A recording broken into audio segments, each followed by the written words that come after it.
Ethan walked through the front door the moment he finished his errand, a warm smile spreading across his face as he called out to Sophie.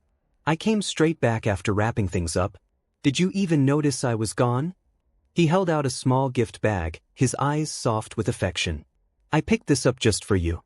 And I truly am sorry for slipping out of the bridal boutique earlier. Please forgive me, my future husband." Sophie tilted her head and unwrapped the box to reveal a bar of rich dark chocolate. Ethan raised an eyebrow. "You like chocolate now?" Sophie laughed lightly. "Ethan loves it. I grabbed a piece to bring back to him." She said it so casually, as though she were simply picking up groceries. But the truth buried beneath those words was far heavier than she realized. Ethan studied her face for a moment, then looked away. "So you are trying to share the joy of another man's proposal with me?" His voice stayed calm, but something behind his eyes flickered and went still. "Why are you smiling like that?" Sophie asked, tilting her head. "It's nothing," he said quietly. Then his gaze dropped to her neck. "You have a mark there." Sophie touched her neck quickly. "I probably got bitten by some insect on the way home." Ethan said nothing more about it. He looked at her clothes instead. "Your outfit is dirty. Let me take it and wash it for you." Sophie waved her hand dismissively. "We have household help at home. You really don't have to bother." "I've always been the one to wash your clothes," Ethan said simply. "That's never changed." Sophie smiled at him with genuine warmth. "Ethan, you really are the kindest person I know." There was a pause. Then Ethan said, almost to himself, "Kind. Or maybe just easy to fool." Sophie missed the comment entirely. She moved on to something else, mentioning that a coat of his had been ruined in the wash. "If something gets worn out or damaged, just throw it away and get a new one," she said lightly. Ethan was quiet for a beat. "Some things," he said slowly, "are actually better when they are old." He glanced at the coat in question. "I like that one. I could have worn it a few more seasons." He paused. "You should know by now, Sophie. I am the kind of man who stays faithful. To people. To things. To promises." Sophie nodded. "Yes, you are. You are the most loyal person I have ever known. Even when someone you cared deeply for disappeared from your life for years, you never stopped holding that feeling." Ethan looked at her carefully. "And what about us? What do the last 5 years mean to you?" Sophie reached for his hand immediately. "I promise you with everything I have, that I will love Ethan for the rest of my life." Ethan held her gaze for a long moment. Then he spoke slowly and with great care. "Sophie, I will also love you deeply and protect you for as long as I live. But if the day ever comes when your heart moves toward someone else, please be honest with me. I will not hold you back. I will step aside with dignity. All I ask is that you do the same for me. If you ever choose to deceive me instead, I will walk away. And I will not look back." He said it gently, but every word carried the quiet certainty of a man who meant exactly what he said. That night, alone with his thoughts, Ethan asked himself the question he had been avoiding. Had her heart changed? Then he answered it honestly. Her heart never truly belonged to him in the first place. His eyes were red, but he breathed through it. When Sophie noticed and asked what was wrong, he simply said, "Nothing." The following morning, a call came through on his phone from the wedding planning company. His assistant handed it over. "Mr. Wynn, the planning team is on the line. Miss Carter says the groom's name on the invitation needs to be corrected. She wants it changed to Marcus." Ethan listened without reacting. He thanked the caller, confirmed the change on that booking, and then quietly made another request. He asked them to reserve the adjoining banquet hall for the same date. He would pay in full. The bride's name on that second booking, he told them, he would provide within a couple of days. That evening he called his father. "Dad, you mentioned once that there was a woman my family had always hoped I would meet. Have you stayed in contact with her family?" His father said yes. Ethan kept his voice steady. "Let them know I plan to be married in 3 days. Ask her if she is willing." On the other side of the city, Sophie found Ethan looking particularly well-dressed. She smoothed the front of his jacket and smiled. "Ethan, you look really handsome today." Then, with a slight hesitation, she added, "Actually, I have something important coming up in 3 days." Would it be possible to push the wedding back just a little? Ethan looked at her without blinking. Something urgent. He knew exactly what she meant. Marrying another man was apparently what counted as something urgent. He kept his expression completely neutral. Of course, he said. We can postpone it. Sophie reached for him, her voice full of feeling. Ethan, I love you. I swear on my life that I will marry no one else but you. She paused. I just have something I have to take care of at the office right now. Wait for me at home. She grabbed her bag and moved toward the door. Ethan watched her go. He did not say anything until just before she stepped out. Sophie, he said quietly, even the wedding boutique could not hold you here. You are in quite a hurry to see him. She stopped but did not turn around. Ethan continued, his voice measured and almost peaceful. Do you think I cannot function without you? I can. Not only am I stepping back from you, but in 3 days I will also be getting married to someone else. Just as you are. Sophie replayed those words the whole ride over. When she arrived, she found herself smiling despite the tension, convincing herself he had said it out of pride. She called out warmly as she stepped into the room. Ethan, I came straight back after finishing up. Did you miss me? She held out a bar of dark chocolate. I bought this especially for you. And I really am sorry for leaving the boutique early. Ethan glanced at the chocolate and said, very evenly, You like chocolate now?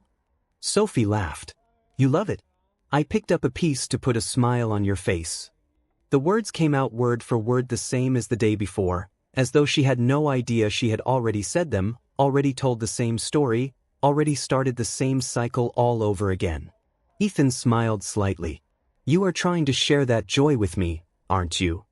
It was not quite a question. Sophie looked confused. Why are you laughing? It's nothing, he said again. He looked at her neck. She answered before he could speak. An insect bite. He looked at her clothes. Let me wash those for you. We have help at home. I know, he said. I have always done it anyway. She called him kind. He said quietly, right? Or easy to fool. She did not catch it. The next moment shifted. He looked at a jacket hanging nearby and said, almost casually, if something is broken, you can just throw it away and replace it. Sophie nodded right along. Absolutely. Though I do love this coat. You ruined it in the wash and I could have worn it so many more times. Ethan nodded. I am a very faithful person, Sophie. You should know that by now. She agreed warmly. Just faithful to a fault. Even someone who left your life years ago still holds a place in your heart. Ethan looked at her steadily. And what about us? 5 full years. What do those mean to you? She gave him the same promise again. He gave her the same quiet warning. He told her he would love her with everything he had. He told her that if she ever turned toward someone else, he hoped she would come to him first. He told her that if she chose dishonesty instead, he would leave without hesitation. And once more, alone with his thoughts after she walked away, he arrived at the same painful answer. Her heart had never truly belonged to him. She had simply allowed him to believe otherwise. The morning of the wedding arrived. Across town at a private gathering, Sophie sat among close friends holding a glass she was barely touching. It has been 3 days, she said softly. Ethan has not called. He has not reached out once. She looked around the table. You do not think he found out, do you? Her friends were quick to reassure her. There was no way. Everything had been handled carefully. Nobody had said a word. Tomorrow she would marry Marcus and everything would work out. Ethan loved her so deeply he would understand once it was over. He would never leave her over something like this. In another part of the city, Ethan's parents were overjoyed. Their son was finally getting married. His mother spoke fondly of the woman he had chosen. That girl, Nora, we have known her family for decades. She grew up right before our eyes. She is gracious and lovely and everything a good daughter-in-law should be. So much better for him. Ethan stood in front of the mirror. He looked calm. He looked certain. The wedding hall filled with guests who had known both Ethan and Sophie for years. Congratulations were exchanged at the door. Someone clasped Sophie's hand and said warmly, after 5 years together, you two are finally making it official. Wishing you and Ethan a beautiful life. Sophie froze. The person I'm marrying today is not Ethan. The guest blinked. A ripple of confusion spread across the room. Someone pulled out their phone. But Ethan just posted on social media that he is getting married today. On the same day. If it is not with you, then who? Nobody had an answer. On the other side of the same building in the hall right next door, Ethan stood composed and ready.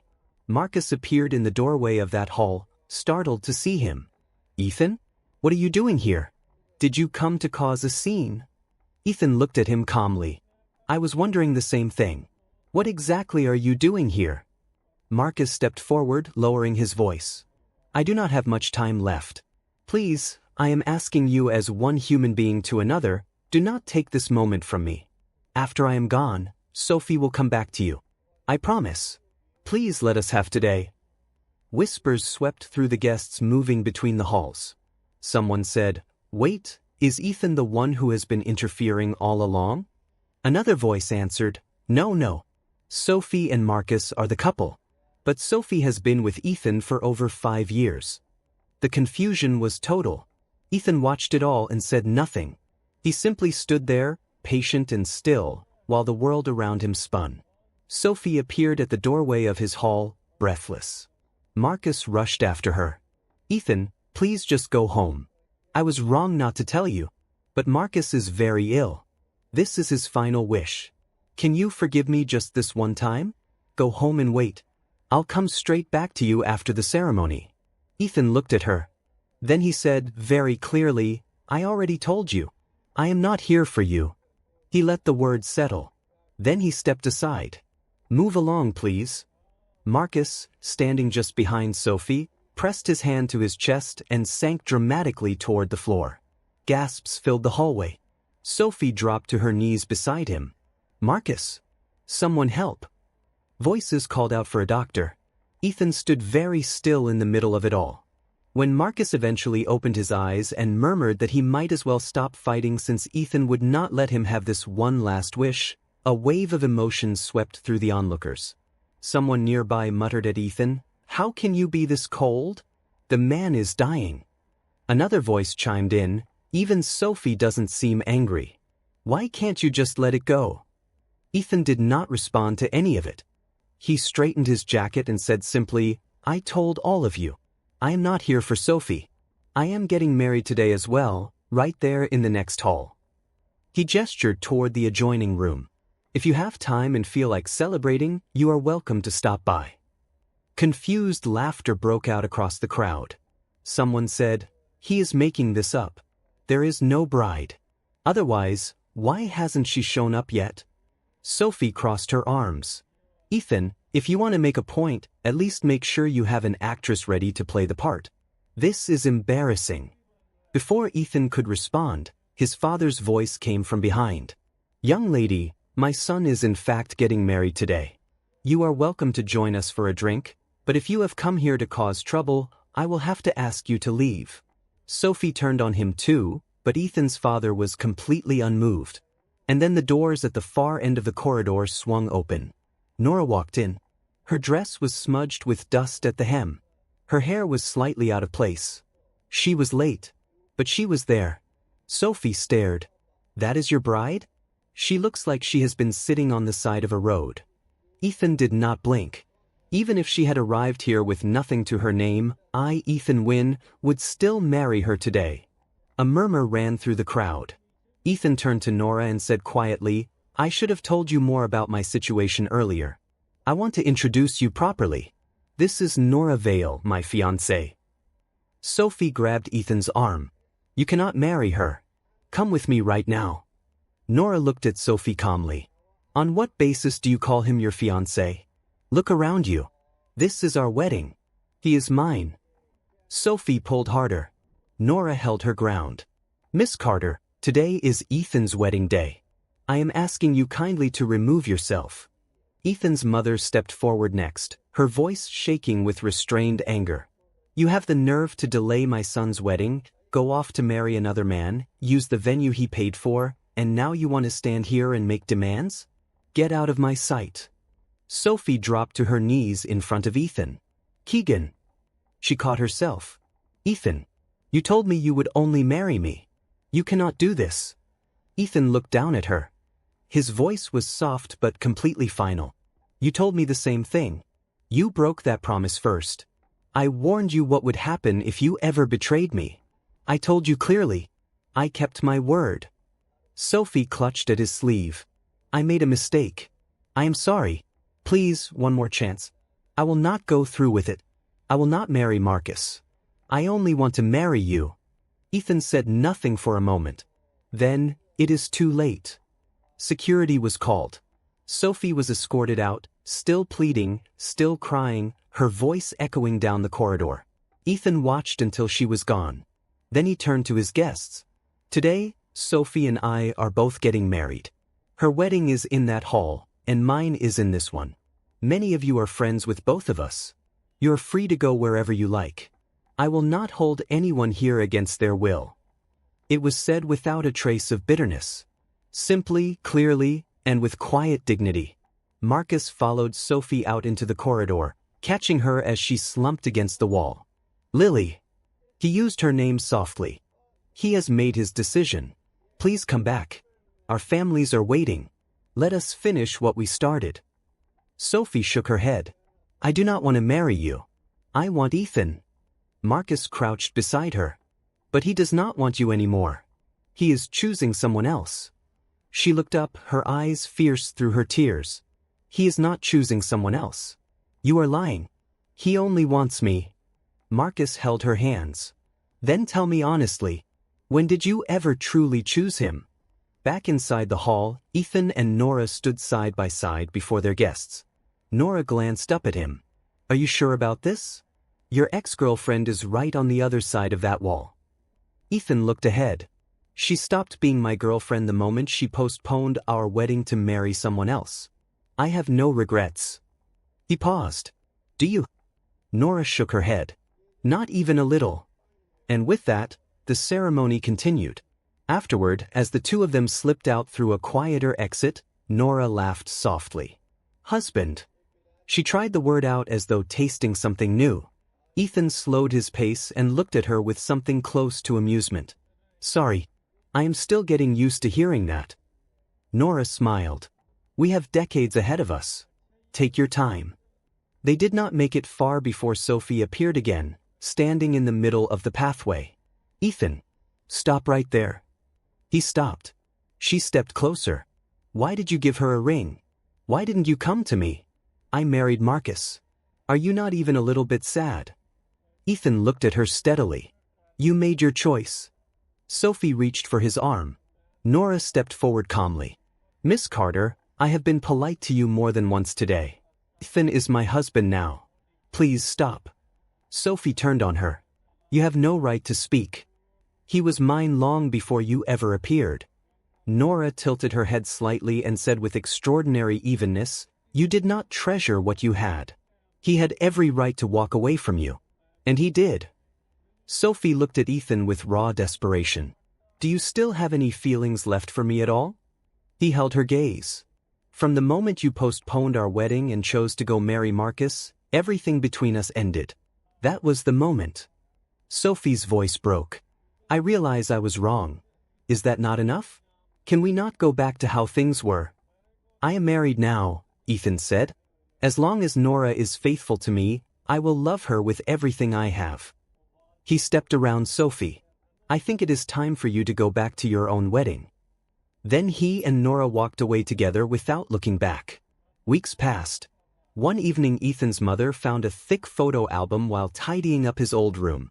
Page after page of photographs of him and Sophie, carefully arranged over 5 years. She brought it to him hesitantly. I know you said to clear everything out, but I wasn't sure about this one. You used to guard this album so carefully. Nobody was even allowed to touch it. Ethan looked at it for a moment. Then he said, Throw it away. His mother blinked. Are you certain? He nodded. Let the past stay where it is. Let it go. She carried it out of the room. He stood at the window and breathed slowly. He did not go after it. One evening during dinner at his parents' home, a member of the household staff approached the table quietly. Mr. Wynne, there is a woman outside. She appears to have had quite a bit to drink. She is insisting on seeing you and refuses to leave until she does. Ethan set down his chopsticks. Tell her I am not available. Nora stood up before he could. Sit and eat. I will handle it. She walked outside to find Sophie leaning against the gate, mascara streaked, heels abandoned to one side. Give him back to me, Sophie said. He belongs to me. You had no right to take him. Nora looked at her with no trace of anger. I did not take anyone. You gave him away. Sophie's voice rose. I did not give him away. I made a mistake. There is a difference. Nora folded her hands. Miss Carter, I have treated you with respect each time we have crossed paths today. But I will be clear with you now. If you do not leave on your own, I will have no choice but to call the authorities. This is private property. Sophie laughed bitterly. Go ahead. Even if I get taken away, Ethan will come for me. He always has. Nora said nothing more. She stepped back inside and spoke to security. Sophie was escorted off the premises, still calling his name. Back at the dinner table, Nora sat down calmly and picked up her chopsticks. Ethan looked at her. Are you all right? Of course, she said. Why wouldn't I be? He studied her face. You are really not bothered at all? Nora looked at him directly. I trust you. And more than that, I know who I am. A woman who throws herself at someone else's husband because she cannot let go is not someone I need to be afraid of. She is someone I feel sorry for. Ethan was quiet. Then he said, You are remarkable. Nora picked up a piece of food and held it toward him. I know. Now eat before it gets cold. Later that night, Sophie stood alone outside in the dark, huddled against the cold wind that swept through the empty street. She kept her eyes on the gate. She told herself he would come. He always came. He always showed up when she needed him. Surely he would feel her standing out there in the cold and his instincts would bring him to her. The minutes stretched on. The gate did not open. And then, in a different moment entirely, a different version of that scene played out. A version from the corner of his heart he had not yet been able to close. He appeared at the gate. He found her shivering in the dark. Sophie, what are you doing out here? It is freezing. He crossed the distance between them in a few strides. She looked up at him. You said you would never stop caring about me. His voice was quiet and full of something ancient and unresolved. I said that in a moment of anger. It was not the whole truth. He paused. I have never stopped caring about you. Not even once. He held out his hand. Come inside. Let's go home. Back in the real world, several weeks had passed. Things had grown quieter. Sophie sat in a hospital waiting room, staring at a form she had just been handed. Her name was at the top. Below it were results she had not expected. A nurse appeared in the doorway and called her name. When Sophie came out of the consultation room, her face had changed completely. Marcus was already standing in the corridor. He had been waiting. When he saw her expression, he moved toward her quickly. Lily. He caught himself. Sophie. What did they say? She looked at him as though seeing him through water. I am pregnant. The silence between them lasted several seconds. Marcus exhaled. He took both of her hands in his. Sophie, we can move forward. This changes everything. You are carrying a child. Come back and marry me. Properly this time. Sophie shook her head very slowly. She pulled her hands away from his. No. No. Marcus looked stunned. Sophie, this is our child. I cannot do this, she said quietly. If you are genuinely ill, this child will grow up without a father. I cannot allow that.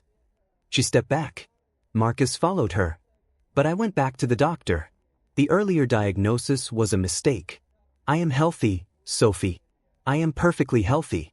We can raise this baby together. Sophie stopped walking. She turned around slowly. Say that again. Marcus repeated it. He had gone back for more tests. The first results had been incorrect. He was in good health. There was nothing wrong with him. Sophie stared at him. Her voice dropped to nearly nothing. You are not ill. No. You were never truly dying. The first doctors were wrong. And the photos, Sophie said. The photos you sent to Ethan. The postponed wedding. Getting me here, getting me away from him. She stopped.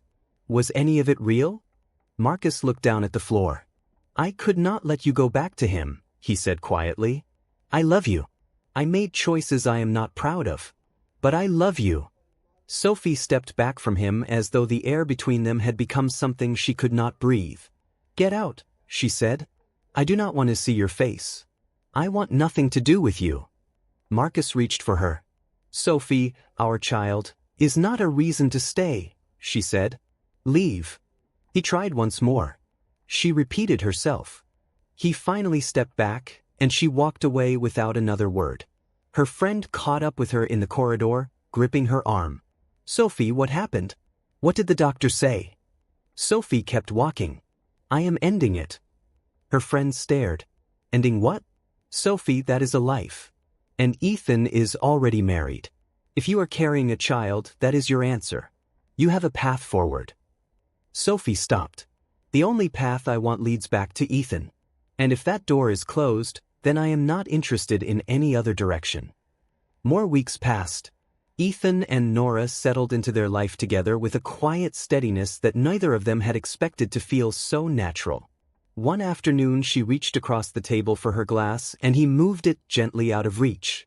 The doctor said you need to stop drinking so much of that, he said, sliding a cup of warm tea toward her instead.